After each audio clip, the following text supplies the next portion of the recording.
Okay,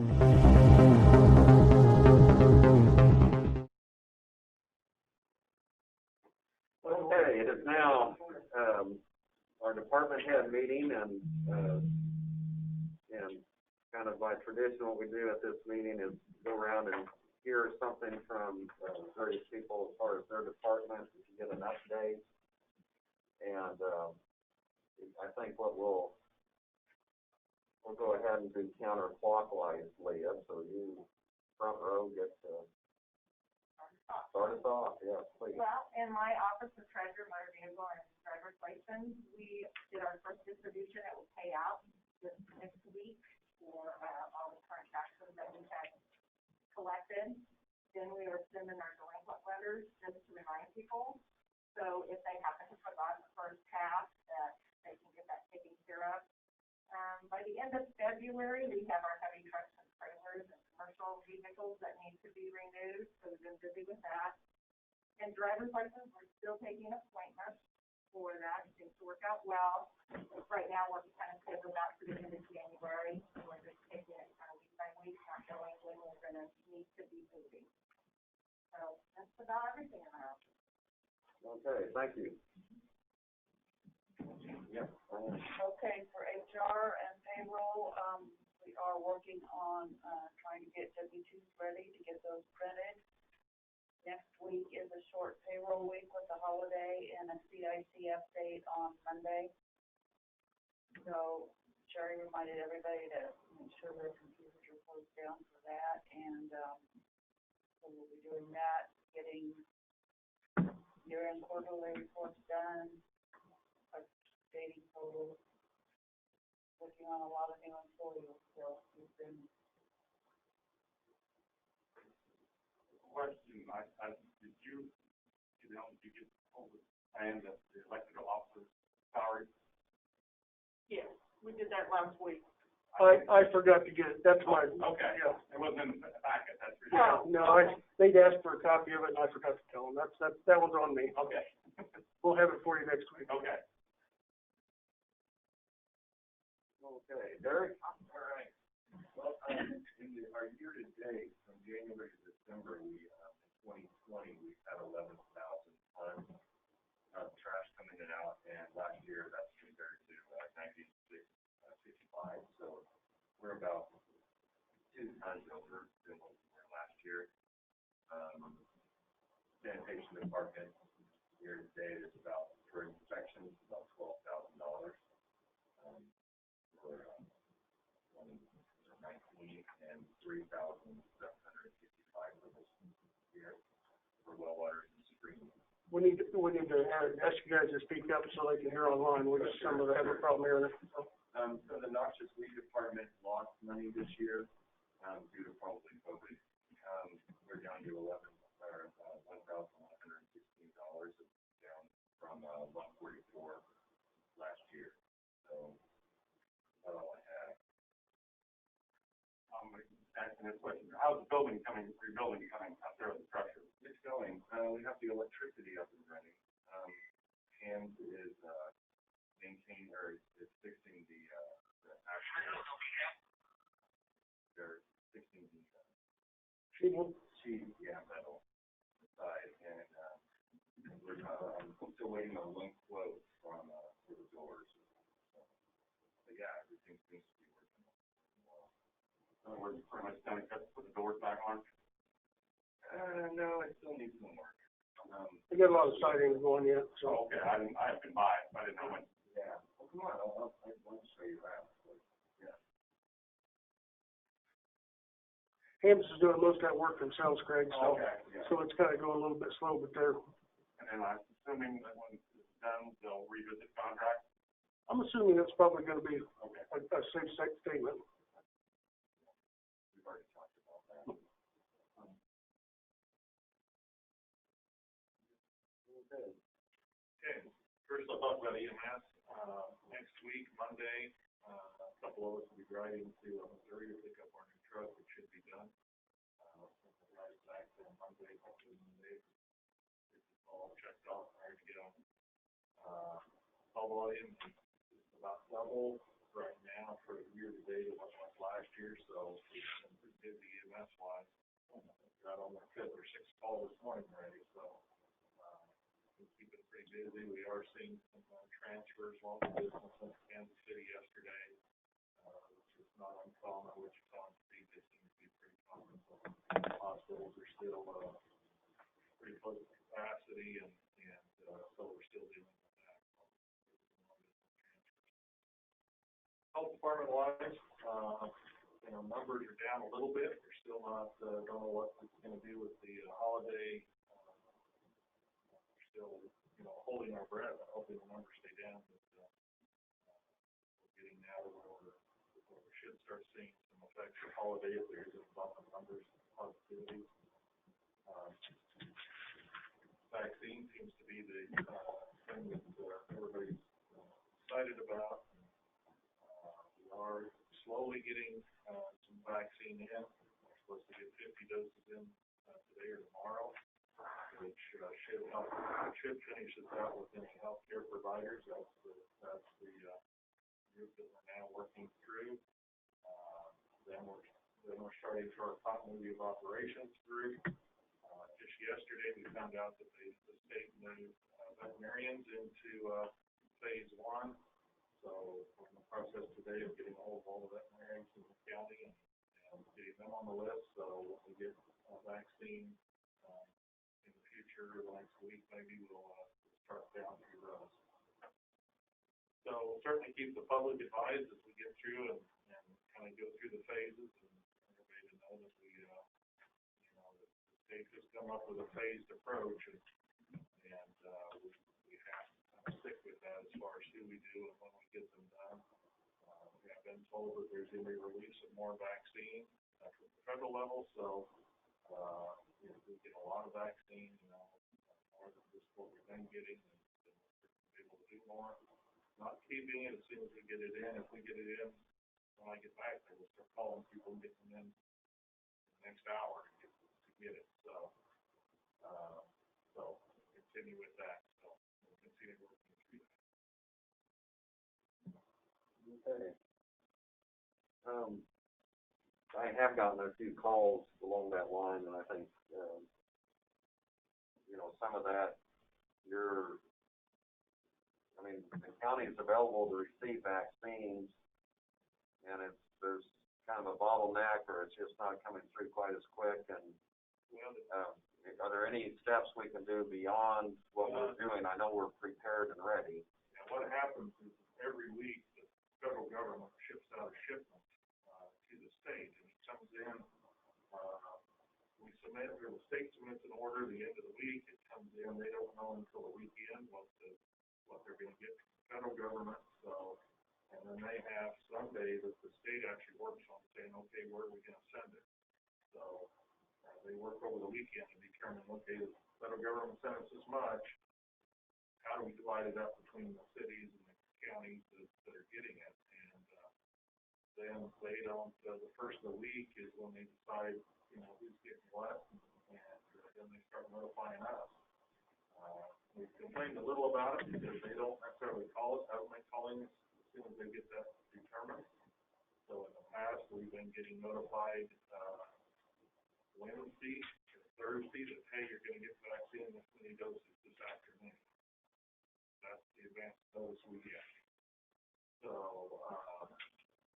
they're working on that. Supposedly they're going to work and try to make it more available so that on Monday sometime we will be notified how many doses we're going to get that week.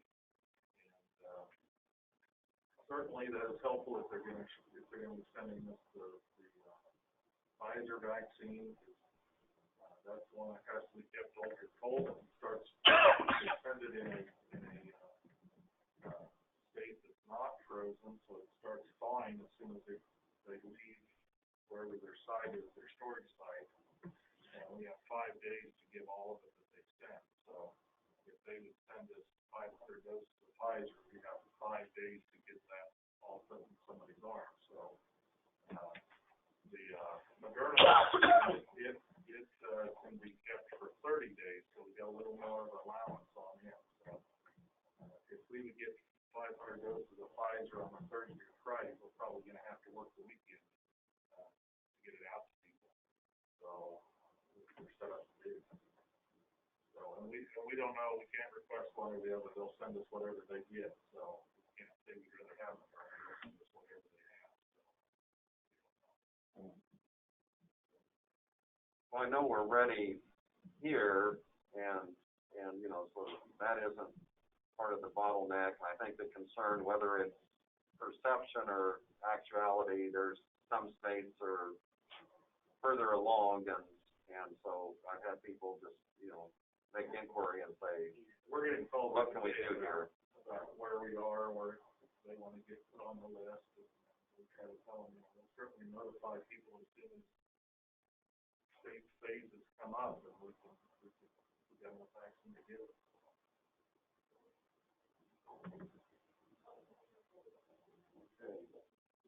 Russ? John alluded to things made busy and running the work better. Let's slow down with the current here. Call volumes are way up comparatively speaking to last year at this time. When we put in that third radio station to bring it up live, and we had to connect to the radios. I really didn't know it needed, but here in the last week, it's really come in handy. Our latest trainee has made her move up to the front, where she's helping co-pilot the system, and for young trainees, that's one of the scariest parts of the job, and she's handled it real well, so I'm very pleased with that.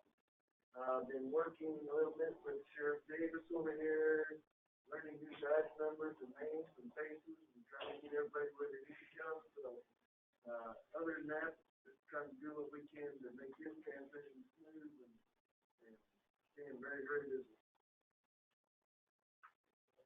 Okay. Yeah, Sheriff, and you might, if you want to make an introduction too, that'd be fine. Hey, this is Brian Warden, he's my under sheriff.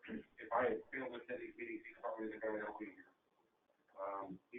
He comes from Harrington PD. Before that, I worked with him over at the Gary County Sheriff's Office when he was a detective over there. So we've known each other for several years. I trust him wholeheartedly. So, as far as the Sheriff's Department, we've got way too many things to discuss here, so I'll go through the highlights. We did have some departures of staff. The majority of those staff have been rehired, I think, with the exception of maybe one position on the road. And I think we got 2 jail positions that we haven't yet filled. We do have one officer that's going to be starting with us in hopefully another 8 weeks or so. He's coming from another agency, and he'll be a sworn officer for us. Most of what we've been doing now is just trying to get in and get settled, get uniforms issued, guns issued, vehicles issued, go through keys, find out what keys go to what. I have been working with Russ. I've been fielding a lot of calls from the public about previous criminal cases that have been reported that they won't follow up on. So I'm setting up meetings with those people so we can get that all done and straightened out. Other than that, we're just kind of getting set back into our ways and getting back to some sort of normalcy for the whole agency. Things are going well. The group of guys we have up there now and gals are just amazing. I think we're going to have a great agency by the time everything gets lined out. So if anybody has any questions, feel free to pop in or give me a call. I can get you my number. Let me know what you guys need. Okay? Thank you. Thank you, guys. Marty? Well, business as usual in the deeds office. Interest rates are staying pretty much the same, so mortgages and new houses, deeds for new houses, haven't really gone down any. So, like I said, business as usual. Okay. You got Bruce around there, and Yes, Bruce? right now we're doing payment on the first stuff, so we'll be finished with those Friday for the most part. I think we got Friday. We're working on the final review program to put money in 2021.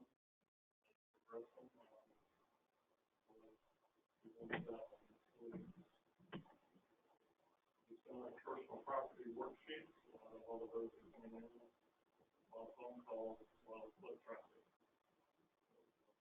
We're keeping moving. Question, Bruce. The lots out of Chipping Trail, our recruiters, division is, how are those lots assessed? that's been sold? I'm not sure, but once they're sold, they'll go to vacant, so. What, I mean, okay, then it's what's considered taking a lot, $5,000, or, I mean, what's, how do you determine the value on taking a lot? Well, we have a spreadsheet that we go by that takes all the sales of the pros in the last 5 years and takes out the value of the house and we offer them to them and use the residual. Well, I'm just talking about a vacant lot, so, out there. So the residual is the residual. Oh, yeah, residual, what's that? Well, if you take out the value of the house and Okay, the outbuilding and a sale, okay, residual. okay. All right, somebody asked me what the best vacant lots out there that's been sold, how they were valued, and I said, I'd ask the gentleman might know. And Bruce, I mean, just kind of a informational, and I know you've given this in your reports before, but sometimes, people wonder on the appraisal, and it's very much regulated, but what type of percentage do you work with as far as the state is concerned to make sure that we have accurate appraisals in Dixon County and for any county in Kansas? So what is the methodology on that to determine accuracy, or what's the level of accuracy that's kind of the goal? I mean, I know it's 100%, but as far as the state threshold, what is the accuracy level? Between 90 and 110% of sales value to our value. We've got a spread of we're typically somewhere near residential, commercial fluctuates quite a bit because we don't have the sales. So the 90 to 100%, and just so loud enough for everyone can hear, and what kind of percentage do we have for Dixon County last few years? I mean, I think we've always been above the threshold, but it's... The residential has been running from 97 to 101, I believe. Commercial has been running from 85% to 105%. Okay. Thank you. Could you guys, as you report, would you guys mind walking up here so we can see you and hear you better? We're getting people who can't hear the microphone, so if you wouldn't mind. Okay. So, Chancey, you're back there. I got a big mouth, everybody can hear Chancey. No disputing that. Sorry I was late for the meeting. I've been on the phone with our region, getting resources for the hospital and getting ready to move a lot of vaccine around the state today. So we're trying to coordinate that through all the other counties in our region, moving vaccine. We borrowed 5 IV pumps from Republic County and are distributing those around to a couple of the nursing homes to be able to infuse patients at the nursing home who are already sick and trying to avoid moving them to the hospital and trying to get them the medicine they need there. The hospital doesn't have the pumps also. They're all using those.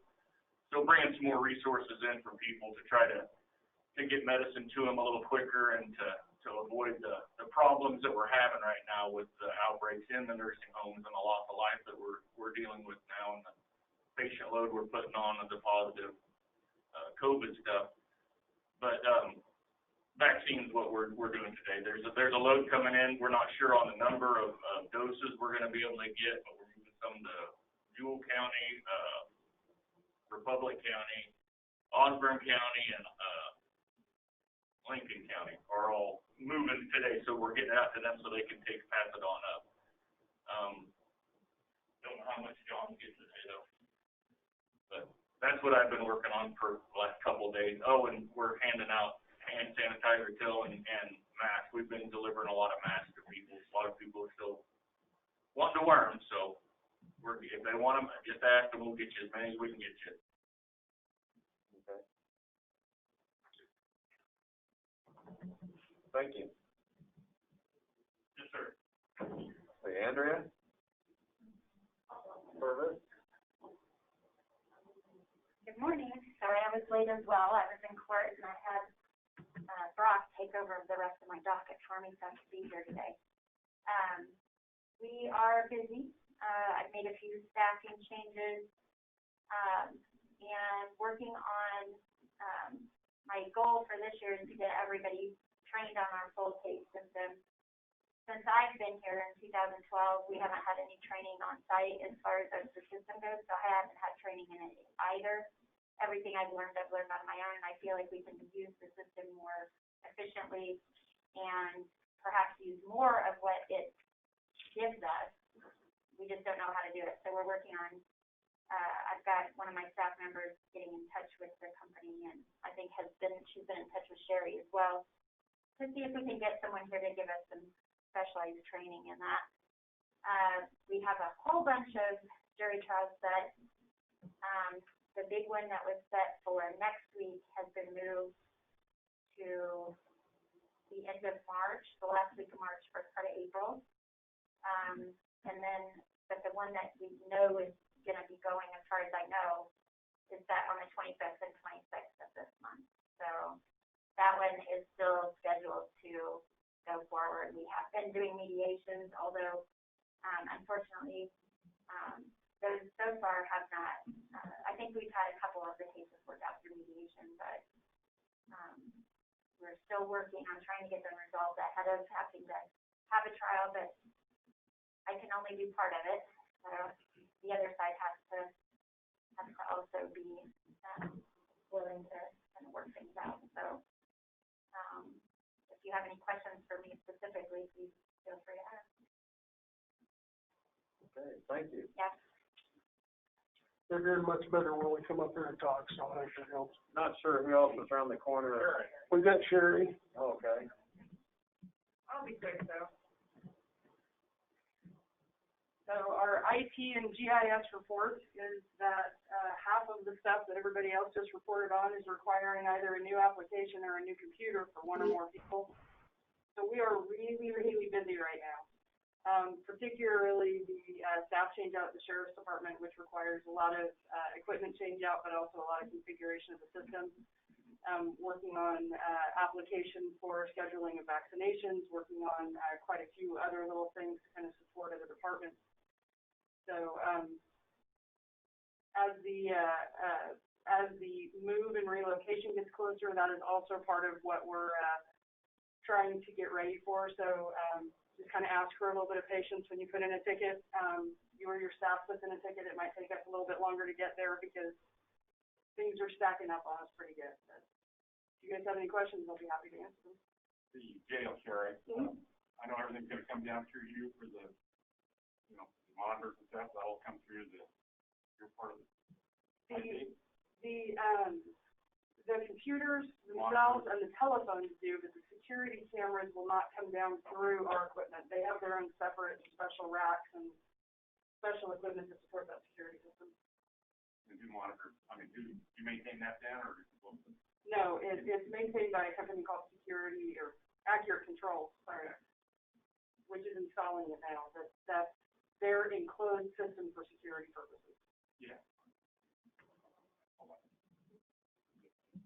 Thank you. Can I just say thank you to her, to Sherry? I want to do that publicly because she supports us so very well. She and her staff, so.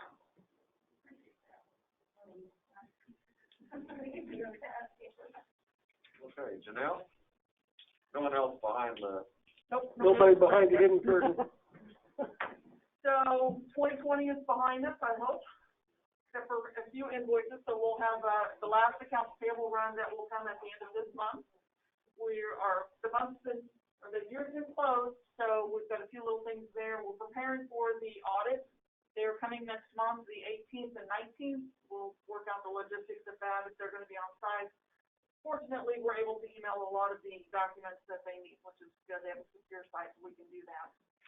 Working on inventory, trying to get that completed as well. So we can get that before Brad and before you, so you can review the inventory that the county has. And we'll be sending out the RFP for the audit firms. I think we talked about that last week. Updating the Sparks website or the park documents, making sure that those are correct, that are sent into the state monthly. And we're making a change in our office. If you have office supplies that you need, email Stephanie the list, so if you would. And then we'll start preparing for the budget for 2022. So fun times ahead. There you go. Thank you. Barb, and then we'll go back to Brad after that. You want me to go over there? I think you're fine where you're It's fine, Okay, yeah, it's okay. right in front of you. Oh, okay. If you so much as sneeze, you're gonna. Oh, okay, well, we sent out township, budget forms in December, and they're due by the end of January. So those have been trickling in, and also cemetery reports. So Jeannie's getting those in order to start the preliminary work for the 2022 budgets. Brandy will be taking homestead appointments. She will start scheduling them the last week of January, and then she actually starts taking homestead appointments in February through April 15th. Also, I'm working on election stuff already. I have to contact city and schools, and they need to tell me what positions are open, and so there's a lot of pre-election stuff that I'm working on. So that's kind of what's keeping us busy right now. And that's it. And Barb has her Kansas City Chiefs mask on, so big weekend for the Chiefs coming up. Okay, Brad? Okay, Cindy Mack couldn't be here this morning. She had a conflict, but, I'll report on what she's getting fired up on, because it's kind of what I was gonna report, and that is, we're getting ready for the big move that we've all been anticipating. District Court, we're planning on having them move to Sterling Hall by the 1st of next month. Yes, the 1st of February, and so, Chancy and Seth have started planning the walls out there, and they'll be working the first of the week with Lloyd Builders to start getting the temporary walls in place out there so that we can start that migration and get them moved out there. So I think it's, I forget the exact days, but there's 2 or 3 days that they're gonna actually close District Court to do the move and get them out there. Once that's done, we'll come back and it'll be time for all of us to start our camp out trek. So hopefully by the 1st of March or so, we'll be able to get moved into the Civic Center and get reestablished over there in some sort of or semblance of order. So I think it's the first and third, okay. So, but basically that's what we've got going. Obviously the jail, you saw the progress of what's going on. The intent is to have the administrative side up and running so that Jerry and his team can get moved in there by the 1st of March. And I think that's probably a pretty good legitimate estimate, so I think we'll be on track for that. And then the jail itself will come after that once they complete it. So it may be another month before it's done and the punch list and everything's done and we're ready to actually move inmates in there. So at some point before we do that, obviously we'll have an open house, but before we actually occupy it, to allow the public to come in. I would like to have a special open house for our corrections advisory people that came in early on and kind of helped do the assessment. If you remember, we had about 25 people that came in and spent some evenings of their precious time helping do an assessment for us on the current jail and the needs for the new one. I want to do a special tour for those folks, and Might have to do it in a couple of sessions. yeah, we can, and so that's kind of what we got planned at this point. So we do have Jill online, so we don't want to forget her. And Craig, if you could flip one of those switches on the right in front of the screen. Do I get projected? You are projected. We can see you. Oh my goodness. Oh, well, good morning, everyone. Just a few updates from Central Trail District, Chisholm Trail Extension District. With our family and consumer science programming, Renee did her, I am huge on the wall. Oh my goodness. Okay. So our final numbers as far as the senior health insurance counseling, Renee met with 199 people and not necessarily but made contact with them in doing their plan comparisons for Medicare Part D. And the total savings in that is $111,000 for Dickinson County residents on their Medicare Part D plans. She's also working on starting the volunteer tax prep assistance program, which we will be doing through a drop-off system, and that will be February through April. She's also hosting a Medicare Basics class with Central Kansas District, and that will be offered virtually on January 26th. So also in our FCS department, Myrna and Tristan have been working on a parenting series. And then they have also been working on a Living Well Together series, which is offered virtually. So tonight, if you wanted to learn about Cut the Clutter and Get Organized, there's an online course on that. Next week will be vaccinations, checking the facts together, and as focus on self-care. Myrna is also hosting a Dining with Diabetes series, and that will be Tuesdays in February, but it can also be done at your own pace. And so if anyone's interested in that, that is prepared. Tony has a land lease survey that he's emailing as broadly as he can to landowners in the county so that we can have a better idea of what current land leasing prices are. He's also going to be working on hosting, and this is a program that's been rescheduled. It's a corn marketing workshop called Winning the Game. And we also have some changes in how we're looking at 4-H livestock this year. And so we've been working on those things. Throughout just the month of December, our office worked with Leadership Dickinson County in hosting 21 meetings throughout the district with Kansas Beats the Virus. And so we had 21 individual groups that met to create action plans about what they feel is most powerful in their community for helping us get through the pandemic. So we have those action plans that are now taking place with 21 different groups. And that's exciting because there's some added money that was able to be put into those plans. So that was a lot of work to get done in a very short amount of time, but has some pretty powerful impacts. With our 4-H things in the spring, you know that the spring is very busy for 4-H events, so model meetings are being done over Zoom. 4-H Day presentations are going to be recorded and judged through recordings, and then we're looking at how to make modifications to our spring events, such as our basketball tournament, our spring livestock shows, how to make those so that they can be safe for everyone involved. The other thing we're working on right now is filling a 4-H office professional position. And so we have reviewed applications and we'll be interviewing next week. So thank you. If you have any questions, let me know. Thank you. Any questions? Craig, you'd be next. No. Ron? I'm good. No.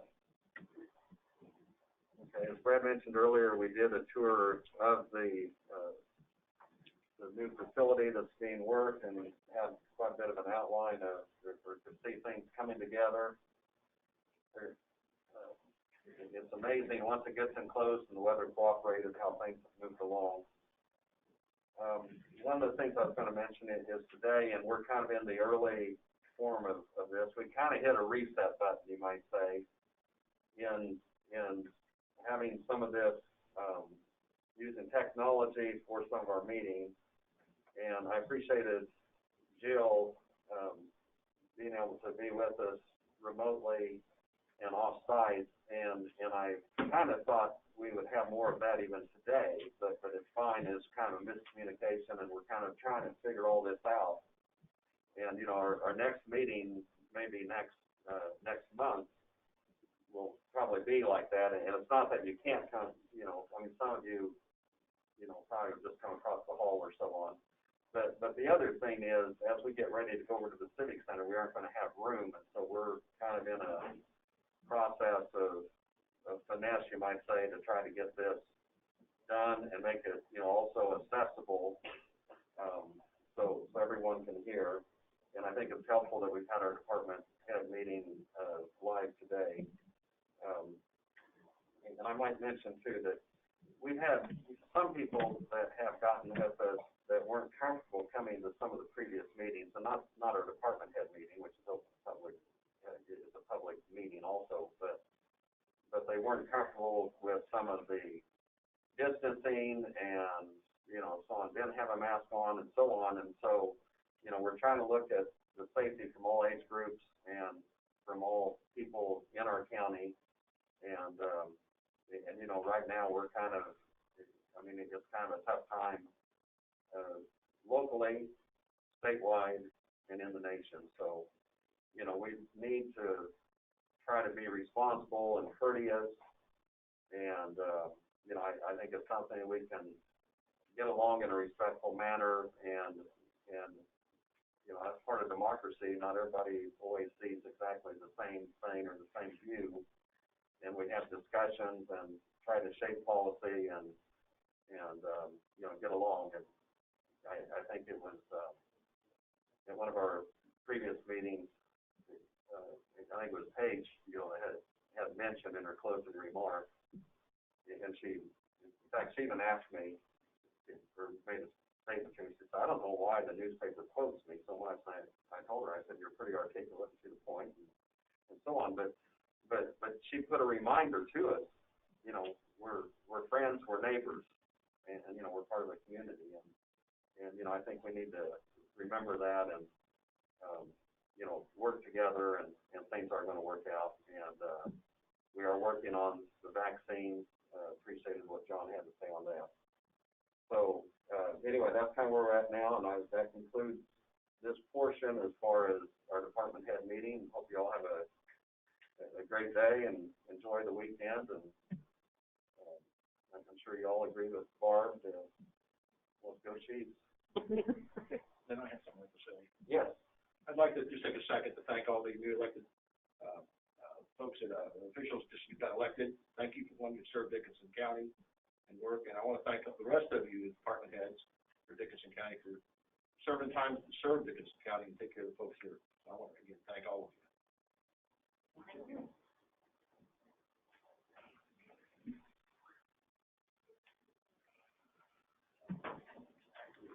Everybody's clear around.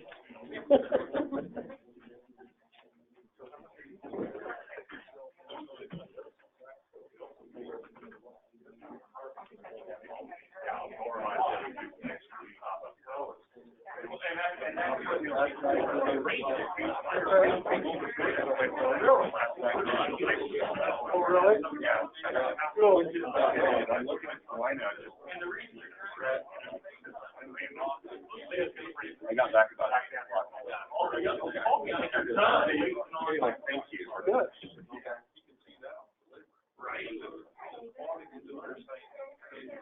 Well, No, they're done. They're ready to go to the next meeting. They're ready to like everybody else. I understand.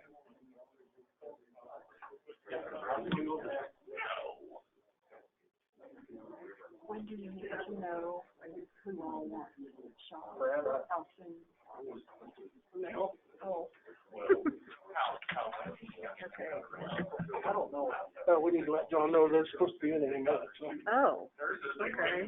If you want to get him prepared. Oh.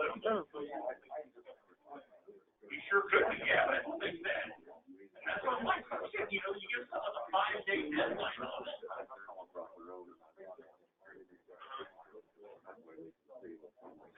Sure. Or we got tablets. We can get one of you tablets. Yeah, well, we might try that. Right. I'm setting up during the work week. They know exactly how. And then that way too, they wouldn't have to. Yeah, Joe did send me a link to Microsoft. They're using it for their meetings. So And I make the audio much better. So. I mean, I thought today, Eric, I might call you look over everything.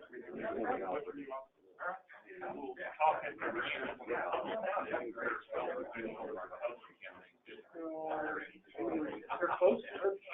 They're not measuring, but I would bet they're probably close. Nobody.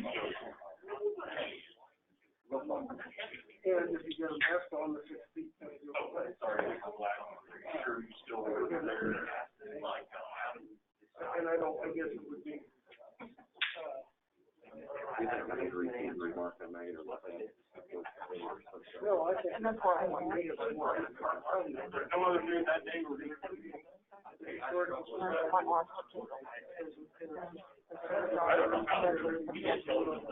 wasn't born, I heard it. And that's why I went ahead. I probably will. I just, I don't know. I'm gonna come for it.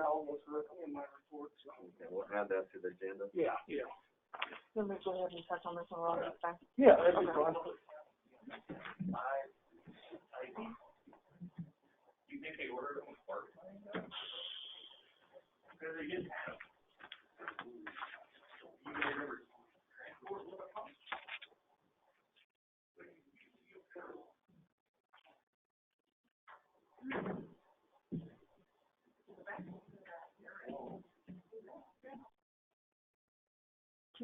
No, our footprint. Yeah, if you can, basically, we've had a number of staff that have declined to take it for whatever reason. And for Hope's, if she has, it is, they are saying it's safe for expectant mothers and nursing mothers, so. Oh, okay, well, maybe I better go up and tell the girls to at least call her. Because we hadn't contacted her because we thought maybe she should, and we didn't know what the protocol was. Yeah, they're saying it's completely safe for both, so. Okay, well, I'll go up and I'll tell the girls, because we've been discussing it, and it's like, I got mine a week and a half ago, and I didn't have any effects at all. really, So, yeah. okay. All right, I'll go up and The only tell. thing I've been hearing is people might have a little bit of soreness in their arm, typical of a Shot. flu vaccine, just from the shot, so. Okay, I'll go tell them.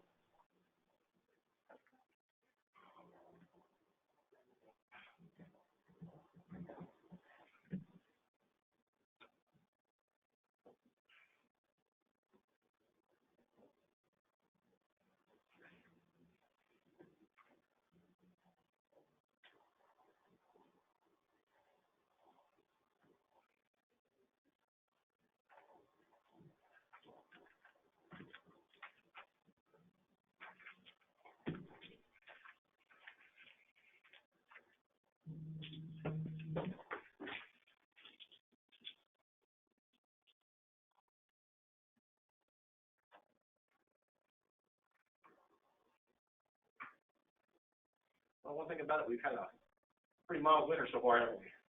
It's a little fortunate. It's just, yeah. They're very inexpensive for our road guys. I mean, we haven't used the salt and the sand and the brine that we typically would. Yeah, I'll be darned. That costs a lot, people don't realize, it costs a lot of money to go out and salt and sand and brine those roads. Public safety is an expensive ticket. There have been several years where we have our, Reserve. well, Our our salt. salt and snow Wow. removal costs have exceeded the budget, Huh. unfortunately, the very first part of the year, so. Yeah.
They're on, let Mary Sue know if the clerk down there needs wants a case of that hand sanitizer, to let me know. I Okay. stopped by there last week when I went to Harrington, but the office was closed, because I was just gonna drop them off some, so. Yeah, in town, we had an outbreak. Oh, really? I don't know if you know that or not. No, I didn't. When I say outbreak, Harrison Station is closed. There's a number of people that's gotten it. Well, everybody goes to the post office. Right. So I wear my chore gloves to go in, mask up. and make sure nobody's in when I go in. The answer, I'll answer for them. The answer is yes, and the reason why, part of their funding they got from the Dixon County was to buy to get that stuff. And they got the big hand sanitizer deals, but you don't get the hand sanitizer with it. You get the container. Oh, And wow. the stand and the message board, but nothing in it. So, and obviously having now a problem, it's kind of late, but. Well, maybe we've got a couple big bottles we can send back with you that Yes, if you you can have. put in that display deal. Yeah. And we could send a case of small sanitizer with you as well. Yeah. She's in and out because she's been ill. Janet, called her. And, but, yeah, and I think they're getting ready to do their audit coming up here too, I think. Just recently got a positive thing, they just got a new tractor. That's a big deal for a small community. Absolutely. New John Deere tractor, and we're just so proud of that. And all of us can remember the days where we worked on them at night to make sure we had them during the day.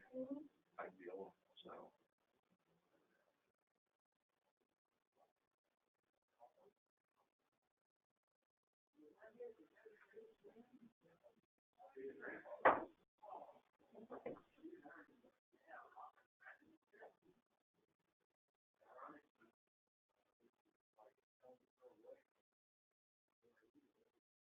What do you call them, sanitizer station?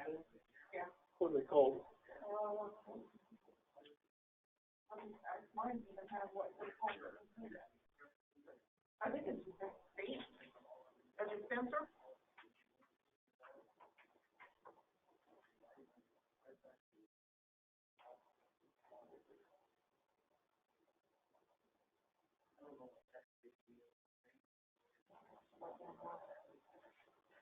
I've enjoyed, Lynn, the little conferences they've been having on our internet system on the Kansas. Oh, KC? Yeah, see, that's been very good. Yeah, in fact, I wanted to mention that as my report. What's neat about it too is you don't get it right there and get it. You can pop it up later and I still put comments in and read stuff. So that's a better one. Well, and then like the other day, I was watching it, and then I got interrupted. So, you know, I shut it down, and I just went back to where it was. Yeah. And I told Ron they might be onto something there for, I you know, might be forced into doing something, they may end up perpetuating forward, you know?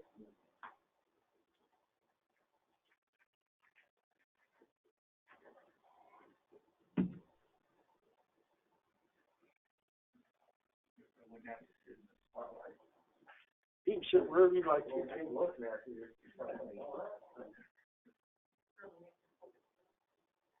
Do what? No, they're already seeing that. Just, that's correct, whoever's talking.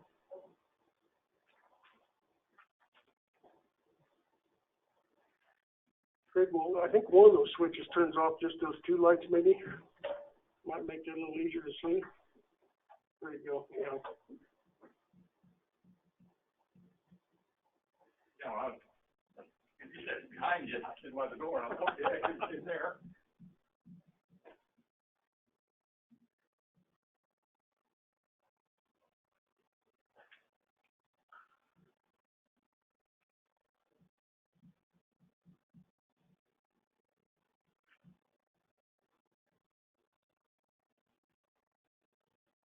So a little humor, he's talking about getting locked up in the jail out here, walking indoors, locking. Years ago, my brother, when he was going to college, was favorite school, and he worked at a resort, which had these roller coasters and all kinds of rides, permanent. They were open during the summertime.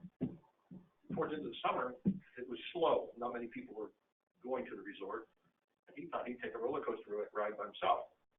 So he jumped on the roller coaster, knowing he could reach out and grab the brake and stop. Well, in his first lap, it was a little bit too fast. He thought, I'll do it the second lap. So for 3.5 hours, he was screaming, he couldn't stop. And thought after that he would never give rough rides again to anybody on a roller coaster. Oh, it was just imagine the expression on the guy's face trying to stop a roller coaster going around at who knows how fast. You know?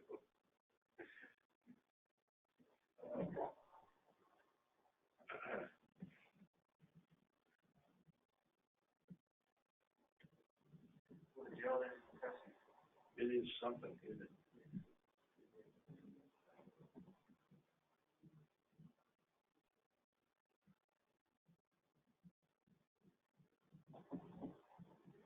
Something I'm going to prefer to stay out of. Absolutely.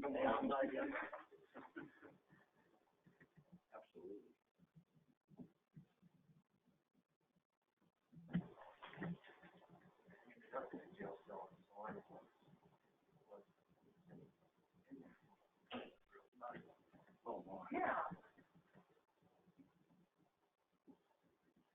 First time I was even close to jail was the invitation to see the one you guys have upstairs, and I was shocked. I mean, I just never seen anything like that. Wow. 100 times better. Oh. And it could be better. So, Ron, last week you had mentioned the tax abatements and asked about the dollar amount. Yes. Bruce, In your package is a copy of what she's talking from. Bruce put together a little report. And it's labeled all changes reports, AAELT009 at the top. I see it, So this is for 3 years, When you get to public comment. That's what I was $100,000. gonna ask you about. Yeah, I just don't, I don't know So when we we're get to that. averaging If about they, 33, you can tell them it's up in the chat 1,500 a who year. they are and their and address. that's 557 If they'd like to total. speak, So, then I can let you know and you so can they recognize them one of the probably Less abatement. than the county receives on average. It could be more, it depends, but usually it's split. Well, how much longer you go before you say, wait a minute, how do we pay the bills? Right, Absolutely. right. That amount also does include the grain elevators that they had, requested a hearing on, so that's totally in there, so. But is that what you're looking for? Yeah, exactly. Well, thank you, Janelle. You know, those things like that can get away from you, and next thing you know, you don't understand why, you know, revenue has dropped.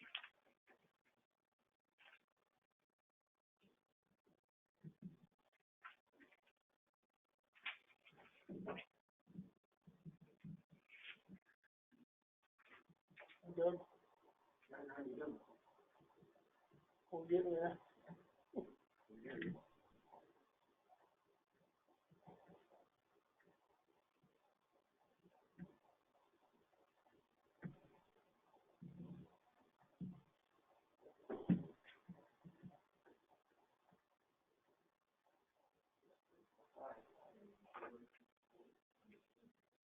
Oh, yeah. Yeah, a lot easier, isn't it? On my phone, I'm on mute. I have earphones here. And when it gets to mine, I can work, and then I can go back over here and power what I need to. I have to do the last.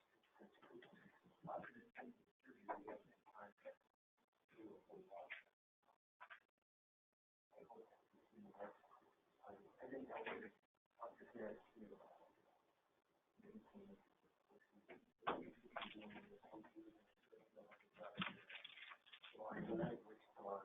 And there's guys that are showing up recording vehicles because they're at work. Yeah. Drive all the way to Abilene. Guys that could be the new one. Yeah. That's work.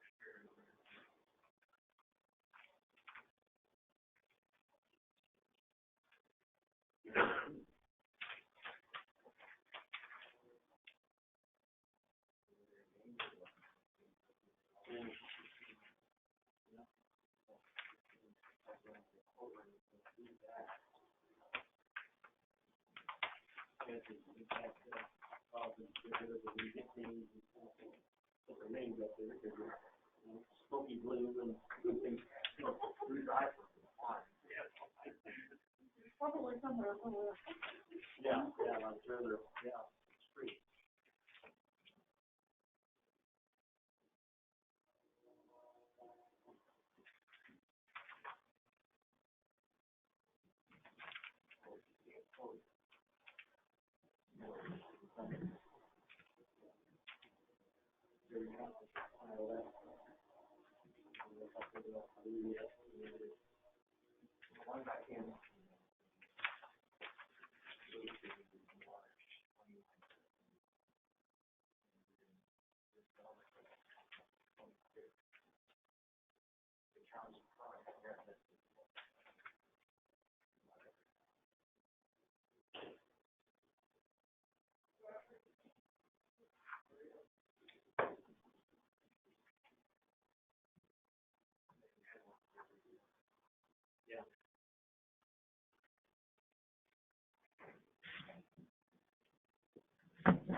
Well, outside of talking about those, I think we talked about the extension district, so yeah, I'm good. I looked up the research data that I think you're fine. We talked about last time. Okay. You gave me the document, I agree with you. Oh, okay.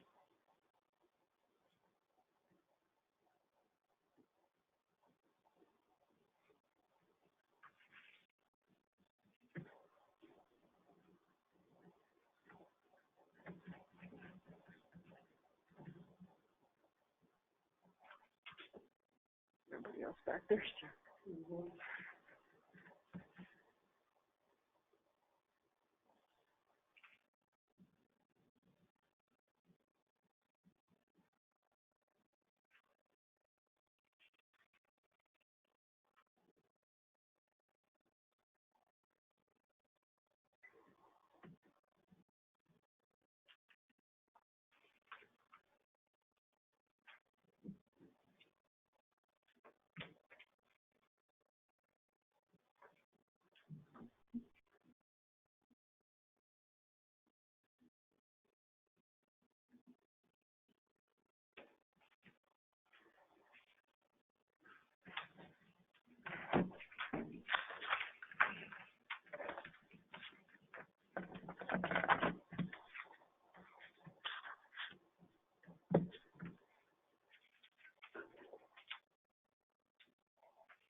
At this time, I'll call the meeting to order for January 14th, 2021. This is for the Dickson County Commission.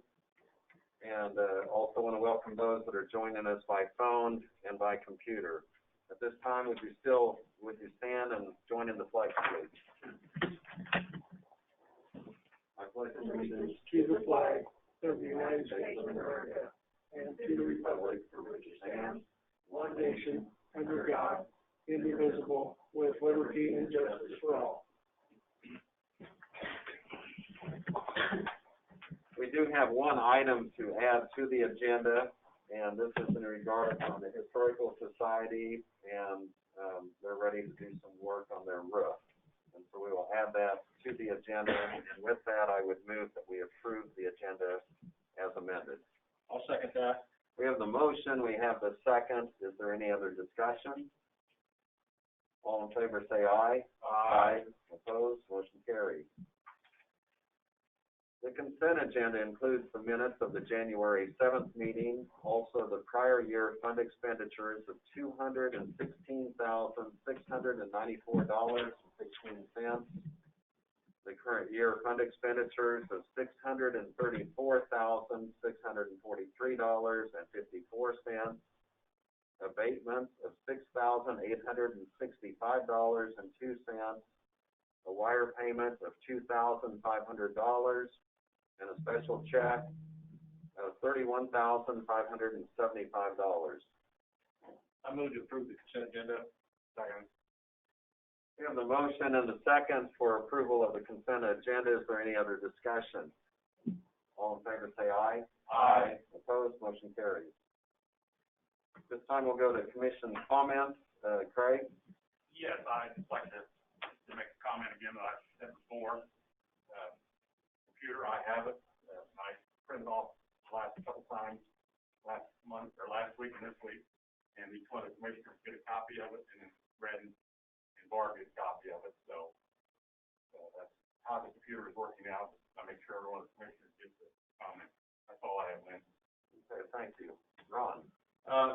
Spent this last week doing a little training with the Kansas Association of Counties,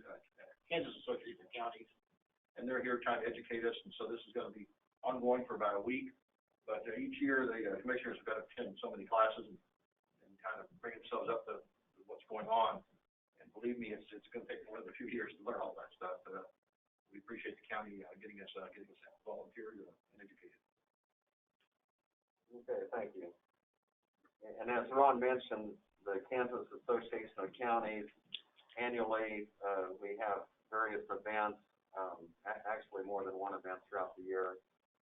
The one they're doing now is remote, and there's webinars that are available. We went ahead and signed up for that, and then that way, as commissioners, we can go online and participate.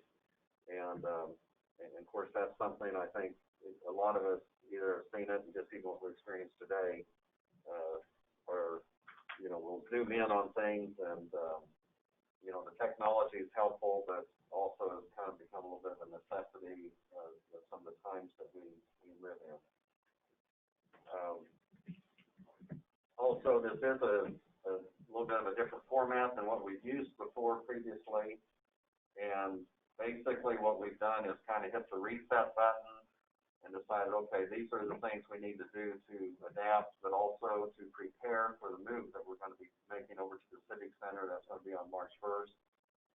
The department head meeting we had this morning, for example, it is, we're probably it's not going to be practical, or we won't be able to all meet as a group, but we can go ahead and utilize technology and have our meeting that way and Zoom in. This is the same thing as Ron had mentioned, and I had the KAC, Kansas Association of Counties, is doing this for their current meeting that's taking place this week. Central Kansas Mental Health Board, we're doing the same thing. And so it also broadens the base, because sometimes people are unable to attend a meeting, and they can come online and see the meeting live, and also have opportunity for comment. But having said that, it is a taped meeting, so it is also something that you can review. That's the only thing I have in regards to that. We do not have any petitions this morning. We do not have any proclamations. We are at the portion for public comment. And so anyway, this is the time for public comment. The way we're going to do that is you will be acknowledged to indicate that as far as the chat portion, and And what you'll need to do, is give your name and address, and that way we have that on record. And that's, how we've always done this during public comment. And we ask that your comments, be issue-oriented and respectful and to the point. And if there is a spokesman for any particular group, if there is a group, and if you have a spokesman, I mean, they can certainly identify themselves as the spokesman of that group and speak on behalf of others. But at this time, we'll go ahead and move to public comment. So if anybody would like to speak online, just type your name and address in the chat, and we'll recognize you in chronological order. While we're waiting for that, Lynn, you might make mention we had a jail tour this morning. Yes, we did have a tour of the jail this morning, and of course the walls are up, the sheetrock's up, and see how things are compared to how they were on a blueprint. They're going to be putting the glass in. I mean, they're just doing a lot of work there, and you can tell things are kind of coming together on that jail project. We're going to have the painters are going to be showing up. You have the countertops installed in some of the rooms, and there's still a few things that have to be enclosed. And also, Kim Moran was with us during the tour, and was able to listen in and ask a few questions. Tom is the project manager. Is that his official title, Brad? Project superintendent. Superintendent, yes. And so anyway, he was there along with the tour, and Sheriff Davis and the undersheriff also were there, especially when we were going through the jail portion. So is there anyone that has indicated that they would like to speak or address the group? We've got Gina Dalton to start out with. Okay, yes, Gina, you give your name and address and.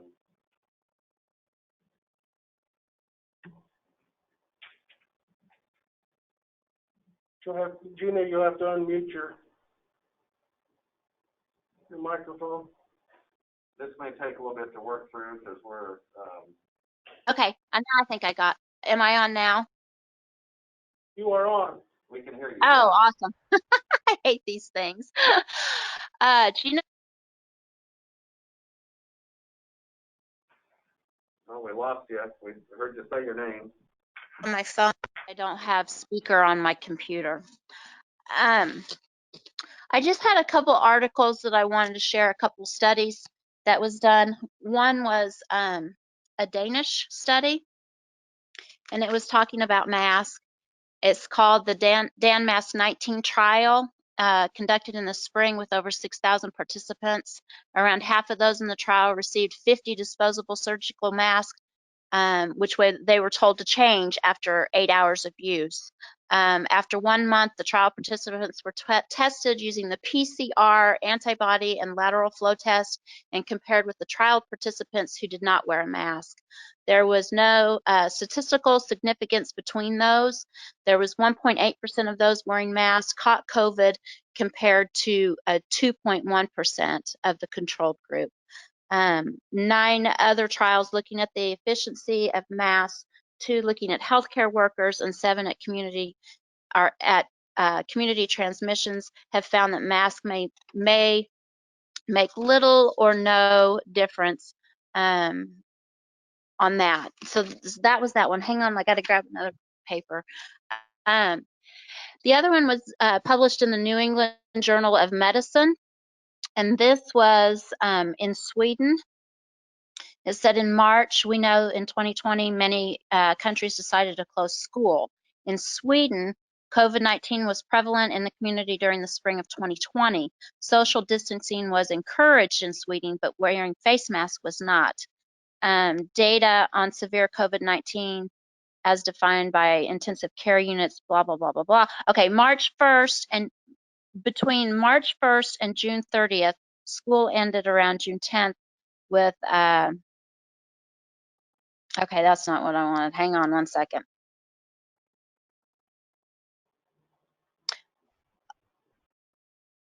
Okay, here I am. The number of deaths from any case among 1,951,905 children in Sweden as of December 31st, 2019, who were 1 to 16 years of age, was 65 during the pre-COVID period of November 2019 through February 20th, and only 69 during the 4 months of exposure to COVID, March through June. So it says the gist of this story was that there is over 1.9 school children in Sweden that they did no mask and no social distancing in school. And so far they've had 15 children with COVID admitted to ICU, but no children died. Fewer than 10 preschool teachers and 20 school teachers in Sweden received ICU treatment. And they did not say in here, I don't think that there was any deaths in there. There was another study done of 11 school districts in North Carolina, and out of that study, there were 0 student to teacher transmission out of all that. Now my question is, I would like to know, can you share data on our school districts? Out of all of our school districts, do we have that kind of data that says we have this many percent that have contracted it? We know where they contracted it from. Was it passed student to student? Was it passed teacher to student? Was it passed student to teacher? Do we have those kind of statistics? That's my question.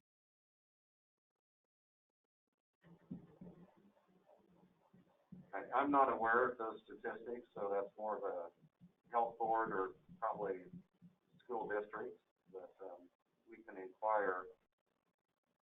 Brad, does Brad know? Brad, do you know, do we have those kind of statistics? I know we've been tracking and tracing. Huh? I don't have access to them right now, no. Okay, can we get that data so we know if we have that kind of data, wouldn't that be beneficial in making our decisions at school?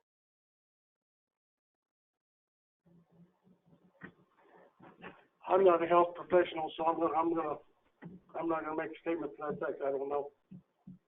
Okay, so I think we need to ask him or whoever is keeping track of this data, if we have this data, so we can make an educated decision on, what we're doing. Otherwise, we're just grasping at straws and doing whatever we, in our own opinion, feel is correct, right?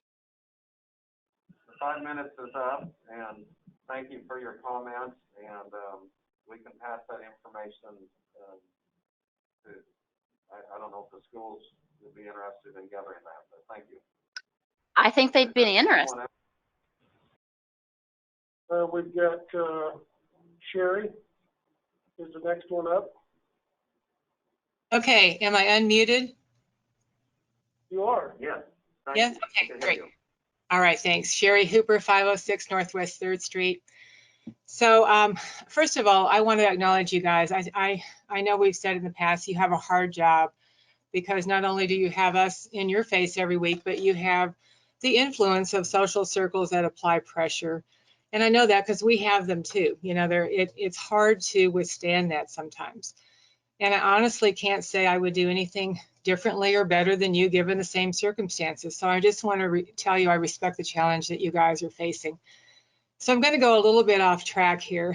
Over the weeks, we've addressed the despair in our community, business owners that are hurting, schools are desperate, the elderly are dying alone, and those are all facts.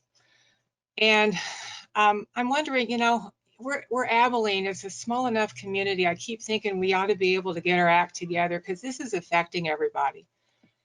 And we've presented you guys science, verifiable information. Gina just had a bunch more good stuff coming up.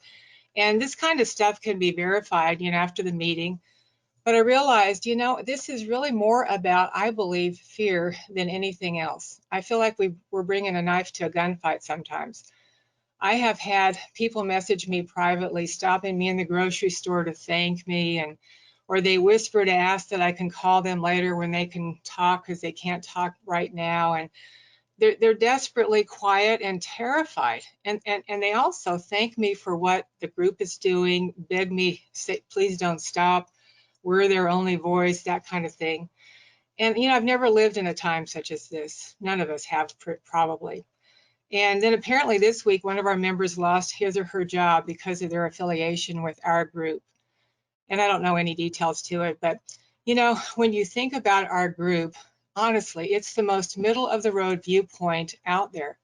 All we want is for people to get to choose for themselves. What could be more tolerant and liberating than that? So I do want to close with this. I shared a Facebook meme a while back. It's a picture of Anne Frank. And it says, the people who hid Anne Frank were breaking the law. The people who killed her were following it. Here's my point. Hindsight. We see that and we're shocked. You know, we know in history what happened, and it's so black and white to us today. Well, you know, there's going to come a day that we're going to have hindsight on this craziness that we have allowed to consume our world. And when people in the future talk about the power we gave to a mask and whatever else is, you know, we're bowing down to it, I think they're going to be shocked at how many believed and supported it. To me, it's worth being unpopular and annoying right now so that I will be on the right side of history when this all comes to light, because I do believe it will someday. So again, I appreciate you guys, and I thank you for your time. Okay, thank you, Sherry. Okay, the next one's gonna be Paige Westfall. Again, it unmuted. Okay, Paige? Sorry, had to figure out where my mic was. My name's Paige Westfall, 977 1600 Avenue, Abilene.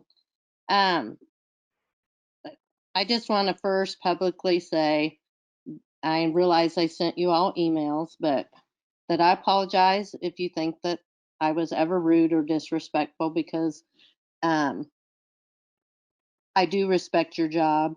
I don't want it. God knows I don't want it. And I don't. Sorry. That's what gets on these meetings, is my dog barking. I just want to say thank you for doing your job. On this meeting, going virtual, I understand we have to do that, I guess, because we don't have a room big enough for everybody. Although it did look like during your work session, you had as many people in there as we did during the regular meeting, but I get it. A couple things, when you are speaking with your mask on, it's really muffled over the computer. It's kind of muffled when we're in person, but over the computer it really is, especially like Craig, who's further away, I guess, from the microphone. So maybe since you guys are social distancing, if you could take your mask off to speak, that would help, because I understand everybody that's on the computer really well. Or maybe we need to get mics for everybody, and that would really help. The other thing I would like to say is I would like to know why this came up so quickly, because it seems like it was only 24 hours before we got notice, which is not a big deal because I have a teenager and he can show me how to do it, but I'm sure there's some elderly people out there that maybe don't know how to do it. But anyways, thank you. There were some that indicated that they thought it was so crowded here, they weren't comfortable coming to the meeting, and they're having it virtual would give them opportunity to participate. I don't know how many or any of those, because we had so little time to get the word out. And so the other thing is we are going to be having a transition because in just a couple of months, less than a couple of months, we'll be at another location, and some of our department heads will be spread out and so on. And so this is probably something, at least for the near future, we'll continue to follow this format and do the best we can to to improve it and also to have accessibility. Thank you for your comment. Our next one's Lori Armstrong. Yes, Lori? Good morning. Good morning. Can you hear me? Yeah. All right. This is Lori Megan Armstrong, 1173 Old 40, Abilene. I wanted to follow up with a question from last week about where it specifically states in the health order DK11-01 that specifically exempts our public schools from the entirety of the health order. I've read through it several times, and I don't see where it specifically says that they're exempt from that. I was hoping, since you guys had about a week to look that over, that maybe you had an answer for it this week.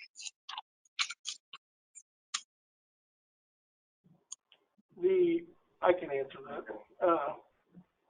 The health order does not completely exempt the school districts.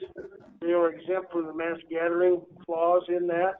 I don't remember the section number. It's in the last section.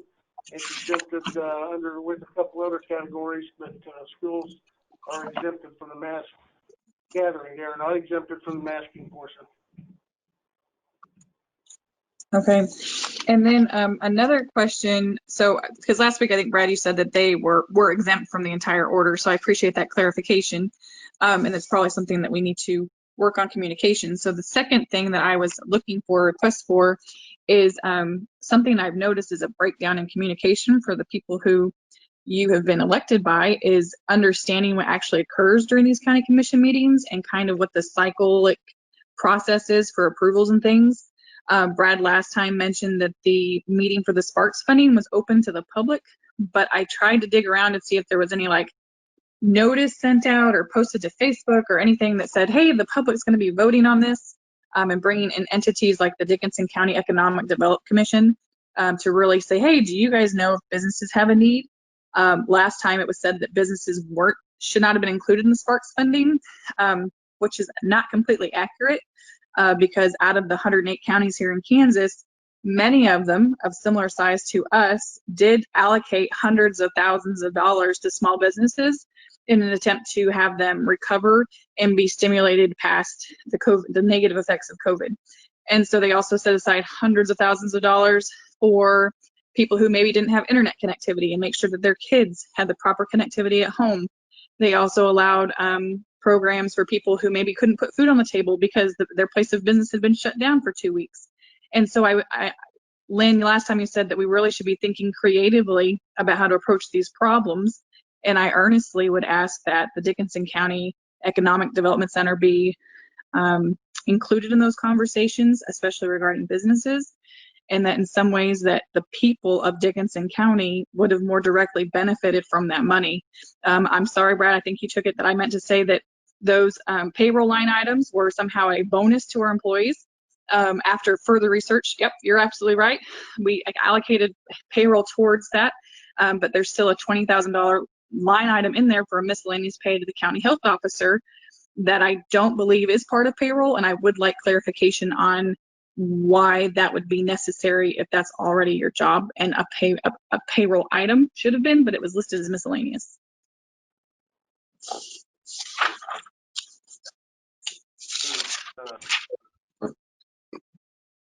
Thank you, Lori, and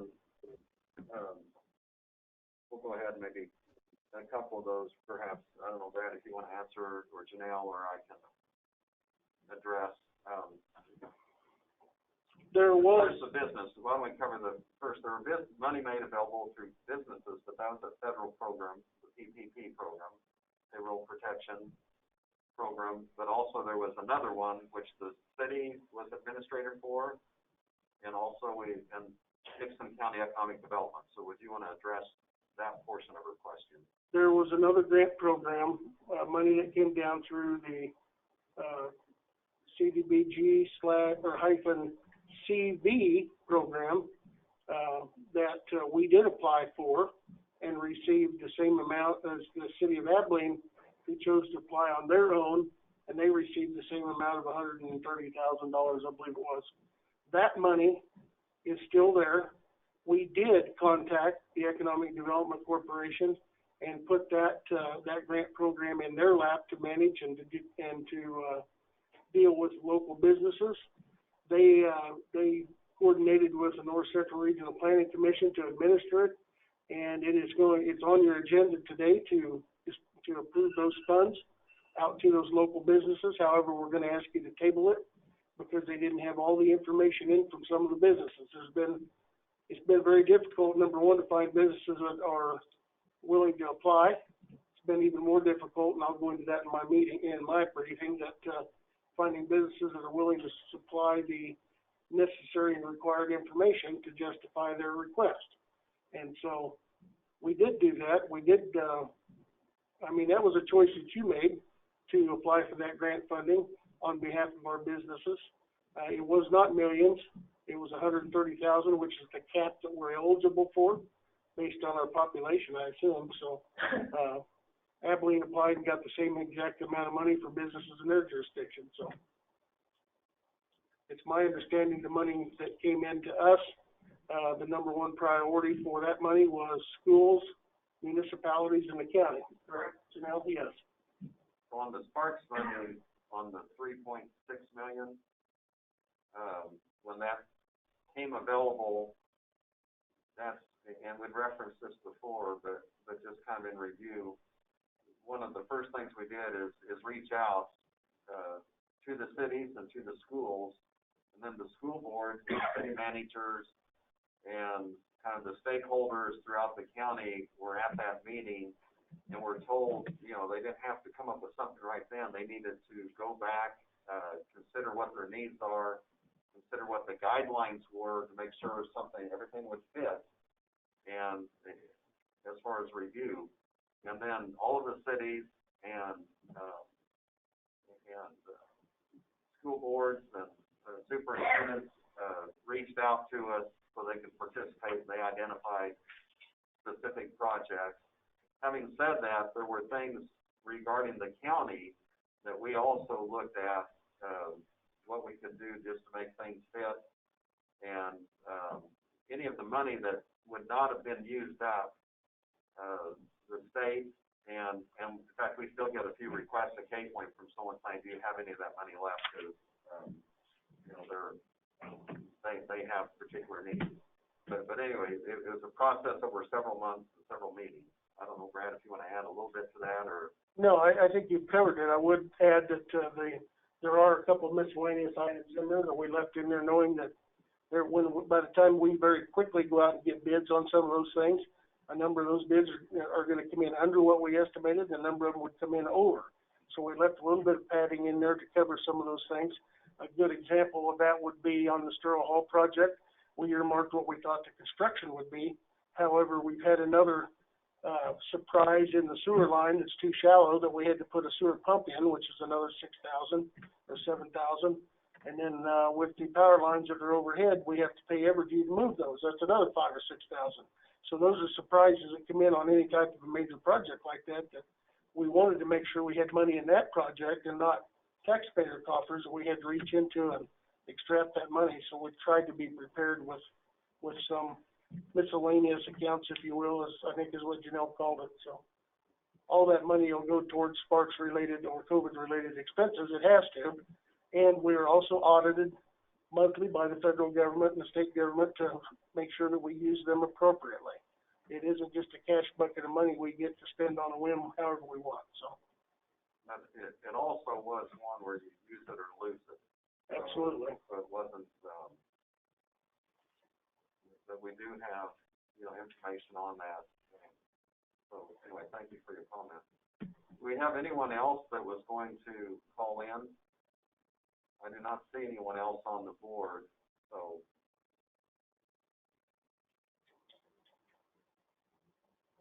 Thank you for those that are listening, and this concludes the portion of public comment. So at this time, we'll go on to the next agenda item, and that is the report of the county officers. And Brad, if you give us your report, please. Yes, well, we'll start out with the jail project. I won't go into a lot of detail on that. You saw firsthand this morning and could see the progress that's taking place. Just to highlight a few things, the admin portion, the majority of the roof has been installed. and roofers are working on getting that sealed in. The sheetrock is going up and scheduled to be done by the end of tomorrow, and the painters are scheduled to be into the admin portion first of the week, start painting in there. And then ceilings and carpet and everything are right behind that. So Tom's got everything lined up. Let's see, countertops are being installed in the control room as well as in the evidence suite. The EPIS on the outside, that's the beige colored material above the brick. I think they were finishing that up yesterday and today on the north side, and that'll complete what they can do at this point until the Sally Port and stuff is finished to be done. Glass has been installed in the jail. The detention glass is all installed for the most part, or is on this in process of being done. And then yesterday they installed the last rooftop unit for HVAC on, which is a big unit that will feed the courthouse side on top of the roof. So my understanding is the crane they should just about be done with the crane and can get it moved out, and we won't have the skyscraper above the courthouse anymore. So things are going well. On the courthouse side, schedules for moving, as you heard in the work session, we're planning on getting district court moved out here in the next 2 to 3 weeks to Searle Hall, and then following that, we will start the build or the move to the Civic Center for the rest of the courthouse. So what that will mean for this meeting is your meeting will be relocated to the health department meeting room, which is even smaller than this room, as you're aware. So it means that preparing for the virtual meeting is something we were going to have to do anyhow. And so this, like Lynn said a few minutes ago, this kind of preempts that and gets us used to that as we move forward. And during that portion of time that we're displaced in this building, that's where we'll be meeting each Thursday. So the Searle Hall addition is coming along very nicely. The actual structure is up and done. They've got the doors to put in on the northwest side of the double doors to get into the storeroom. They've got the wall all put up, and when I was out there earlier this week, the plumbers and electricians were working on the inside, getting the plumbing and stuff in before they start putting the center walls and doorways and stuff inside. So I haven't talked to Tyler with Wildcat in the last few days, but I would guess probably by the end of this month I'll have it done, which will go nicely with the fact we're moving the district court out there.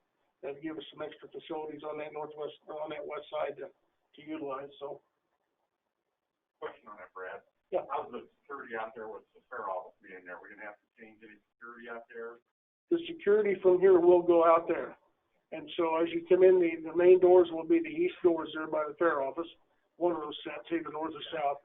And you'll come in there and you'll come right into the security kiosk, and so our guards will go out there. While we're at the Civic Center, we will not have security for 2 reasons. One, we don't have a second set. 2, there flat won't be room for it. And so we took the stance that it was probably more prevalent.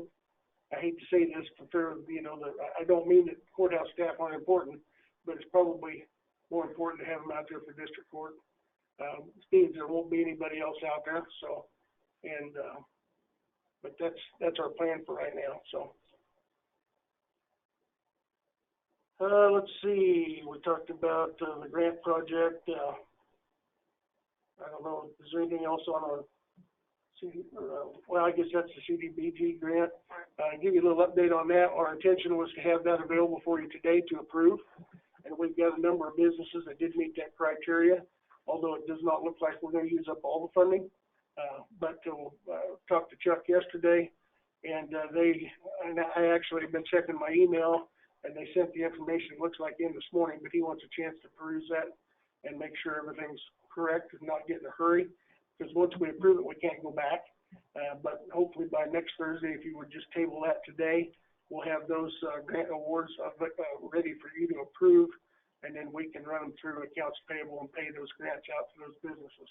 It looks like we've got a couple in Harrington and a couple, 3 in Chapman that have applied for and been successful. So we did have some difficulty, and I'll let Chuck go into the details he wants. We're getting some of those businesses that just didn't have the paperwork that was required, or just did not submit the appropriate invoices and things that were needed. So but we will have that ready by next Thursday, and Chuck will either Zoom in, come in electronically, or he'll be here available to, do those presentations for you.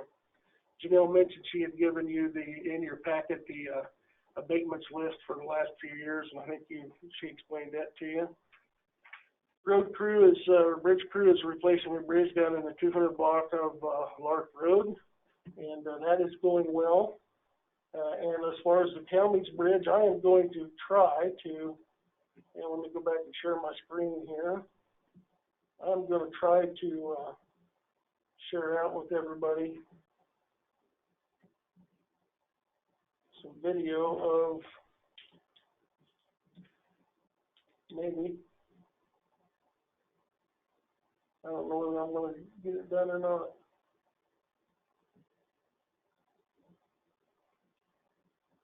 Maybe I'm not. Doesn't look like it. Nope, wrong file. That's courthouse file.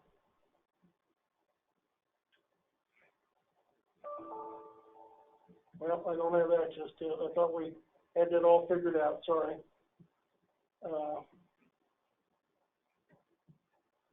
So I guess if you need a little more time on that, I might make a couple of comments. Okay. I mean, if you still want to try to look at it. Well, they don't have the shortcut on there for me, so I'm not going to be able to get to it. So there was a question that came, and I didn't notice it until we already got out of public comments, that if there was funding available, and I think that refers to the Sparks money, and you know, for example, the money for the vitamins project, was that taken out of Sparks? On that was an example, the one that Gina Dalton helped put together, and a group of people in the Sparks Foundation.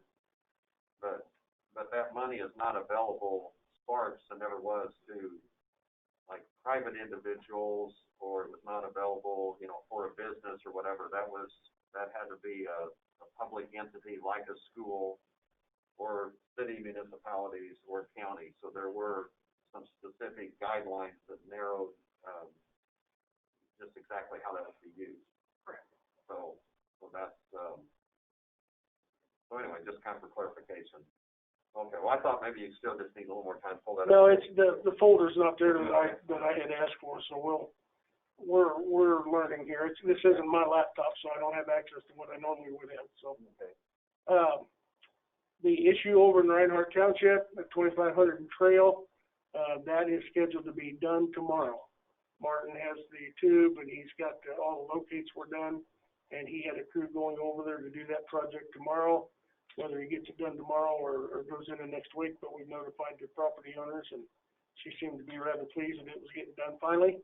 He did talk to the trustee of the township, and he had gotten my letter, and he was actually relieved that he's had some health issues apparently, and he was relieved that we were able to go do it because they hadn't had time to get to it, and it felt bad. So I think it's going to work out in a positive way after all. So in your package, you do have it's about a 12-page research paper that is titled Evidence Review of Face Mask Against COVID-19. That is a document that has about 140 references in the back to experts in regards to research of face masks that was provided to me for your benefit from Dr. Holmes. And it's rather detailed. It's going to take a while for you to read, but it is good information to read that explains how COVID is spread and the benefits of wearing a face mask, social distancing, and other practices that we are utilizing. So I leave that with you to research, and if we have any discussions next week, it might be a good time to talk about the highlights of it.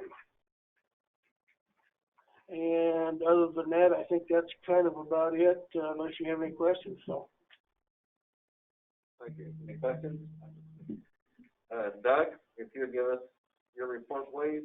We are working with the two title companies to make certain that we get proper legal descriptions for the real estate that will come up on the tax sale.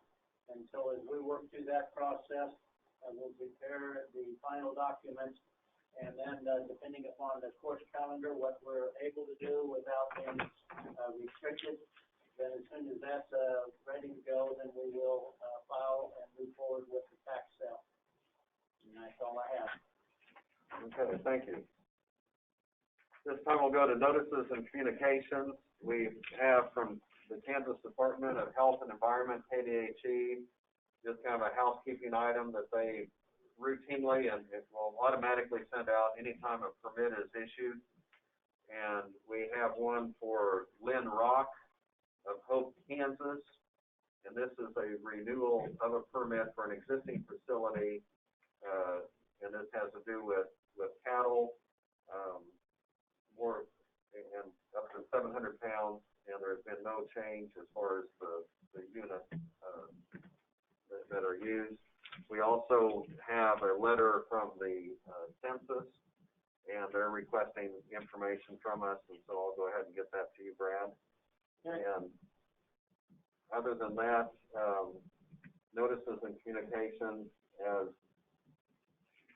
Commissioner Chamberlain had mentioned earlier, we continue to receive quite a few letters and phone calls, and he does come and print these off. And we've got probably more than a dozen here. This particular week, mostly speaking, most of them have to do with continuing the mask ordinance and keeping things in place on that. And so anyway, that's their particular concern. Okay, that's all I have. We will go on to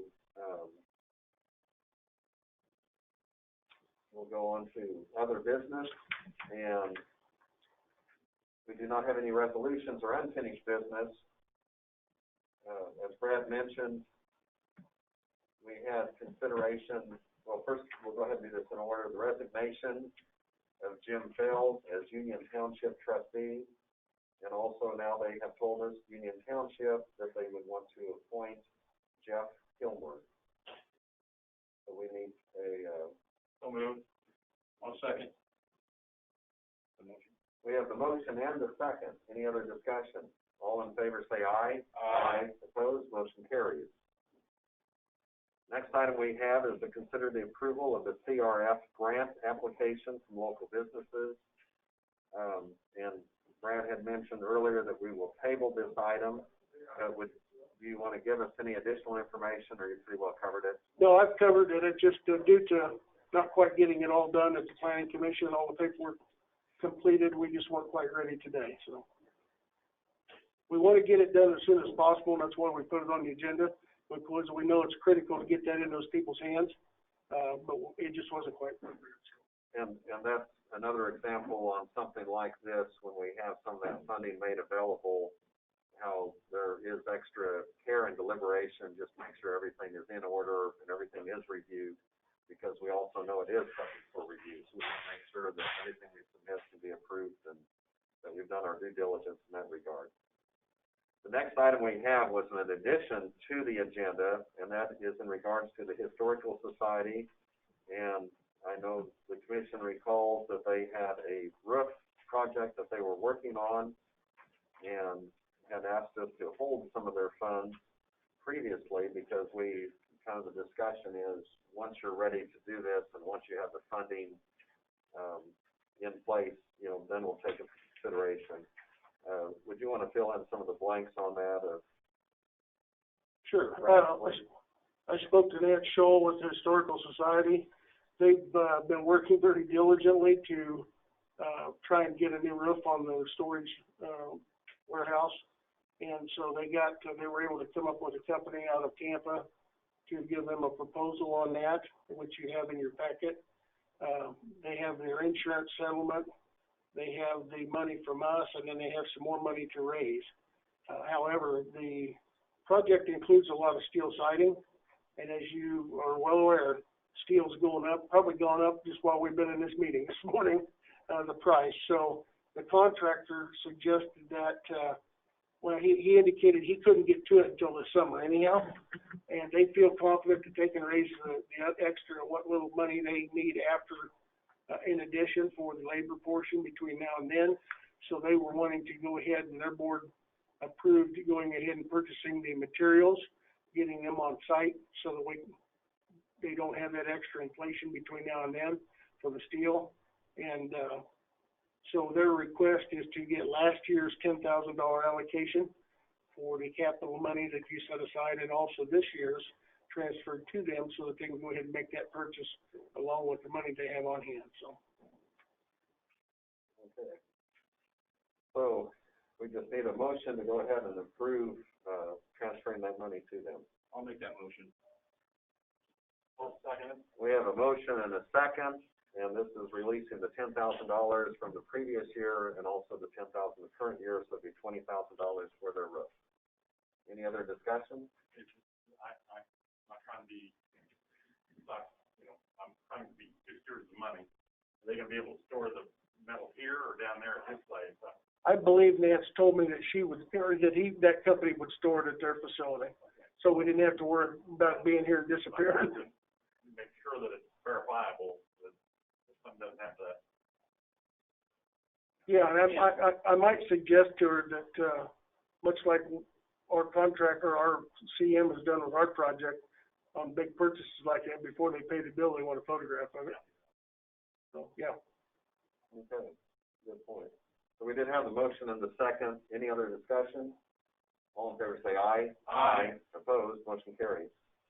We do not have any other business to bring forth unless someone has something that has been overlooked or they'd want to bring up, from the commission. Is there a motion to adjourn? I'll make a motion to adjourn. Second. We have the motion and second to adjourn. Any other discussion? All in favor say aye. Aye. Opposed, motion carries. We're adjourned.